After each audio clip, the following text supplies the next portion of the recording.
Morning students, welcome to Tej chemistry. तो आप लोग जो है इससे प्रीवियस वाले वीडियो में देखे थे कि मैंने एक चैप्टर का मैटर्स इन अवर सराउंडिंग का आपको इंट्रो दिया था और चैप्टर को स्टार्ट करते हुए मैटर और उसके कैरेक्टरिस्टिक्स के बारे में आपको समझाए थे। ठीक है, तो आज जो है हम लोग बात करने वाले हैं वो है हमारा topic characteristics of particles of matter.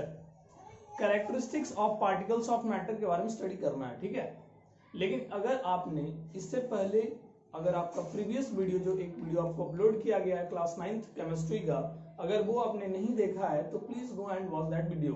ठीक है, after watching that you can watch this video to understand it more quickly and better way. Okay, तो आज हम लोग बात करेंगे characteristics of particles of matter की, कि मैटर हमारे पास है तो वो किसी न किसी छोटे छोटे पार्टिकल से मिलकर बना है।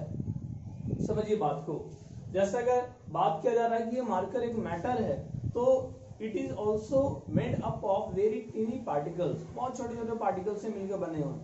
अगर ये बिल्डिंग की ही बात किया जाए तो बिल्डिंग इज ऑल्सो, ठीक है, building is also constituted by a single thing और a very smaller thing that is called brick, और brick is even made up of very little bit things that is sand and मिट्टी वगैरह से मिलकर बना है। ठीक है, तो ध्यान दीजिएगा कि हम यहाँ पर बात कर रहे हैं कि कोई भी हमारे चारों जो मैटर होते हैं वो मैटर किसी न किसी छोटे छोटे पार्टिकल से मिलकर बने होते हैं।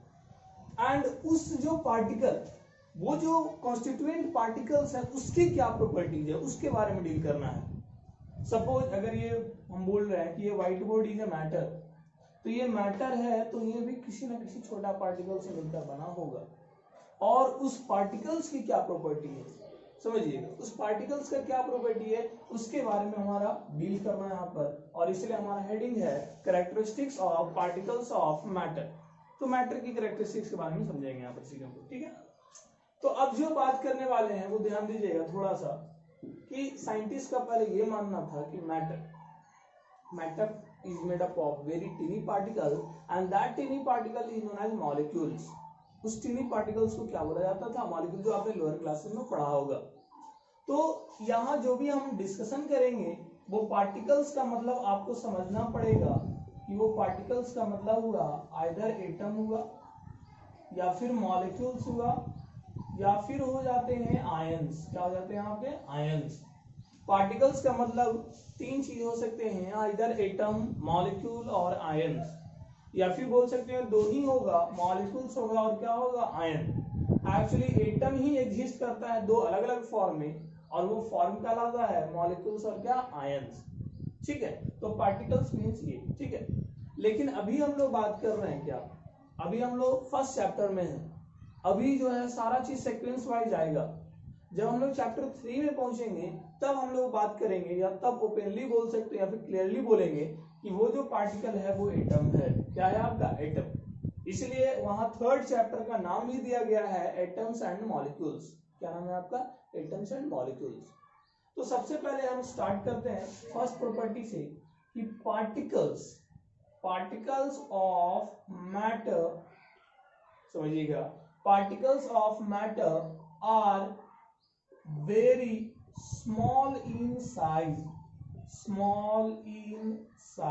समझिएगा, particles of matter are very small in size, ये आपका होता है फर्स्ट। समझिएगा, नेक्स्ट आपका बोला जा रहा है particles of matter are continuously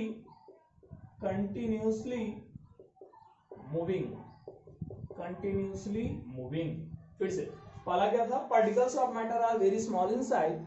ठीक है, they are very large in number भी बोल सकते हैं, नंबर भी उसका बहुत ज्यादा होता है और उसका साइज भी काफी क्या होता है? छोटा होता है। ठीक है, इवन इतना स्मॉलर हो सकता है कि आपको माइक्रोस्कोप से देखना पड़ेगा, काफी स्मॉल साइज के होते हैं। And second property is particles of matter are continuously moving, वो लगातार मूव करते रहता है। They are not fixed at one place, they are allowed to move from one place to another depending on the states of matter। Depend करता है कि वो कौन से स्टेट में एग्जिस्ट कर रहा है, सॉलिड है कि लिक्विड है कि गैसेस है। सॉलिड है तो पार्टिकल्स काफी क्लोजली पैक्ड होंगे, अगर वो लिक्विड है तो थोड़ा लूजली होगा, एंड गैसेस है तो वेरी लूजली होगा। तो बात समझिएगा। Third point is particles of matter attract each other. Particles of matter attract each other, एक दूसरे को अट्रैक्ट करता है, and that force, that attracting force जो कहलाता है, that force is known as gravitational force in physics. Class 8 में पढ़ा होगा आपने gravitational force in physics, but in chemistry that force is known as van der Waals force, और बोल सकते हैं इंटरमॉलिक्यूलर फोर्स। कौन सा फोर्स बोलेंगे? Intermolecular force. समझिएगा। तो फोर्थ पॉइंट को समझिएगा, particles of matter have space between them. Particles of matter have space between them. ठीक है, कि आपको ये बताया जा रहा है कि मैटर जो होते हैं, मैटर के बीच में जो पार्टिकल होते हैं उनके बीच में स्पेस होता है। अगर ये बोल रहे हैं कि ये मार्कर है तो इसके पार्टिकल के बीच में भी स्पेस होगा, थोड़ा होगा या फिर बहुत ज्यादा होगा, ये डिपेंड करता है स्टेट ऑफ मैटर पे। किस पे डिपेंड करता है? State of matter. तो सबसे पहले हमारा ये चार आपका प्रॉपर्टी, ये चार आपको डील करने हैं, लेकिन उससे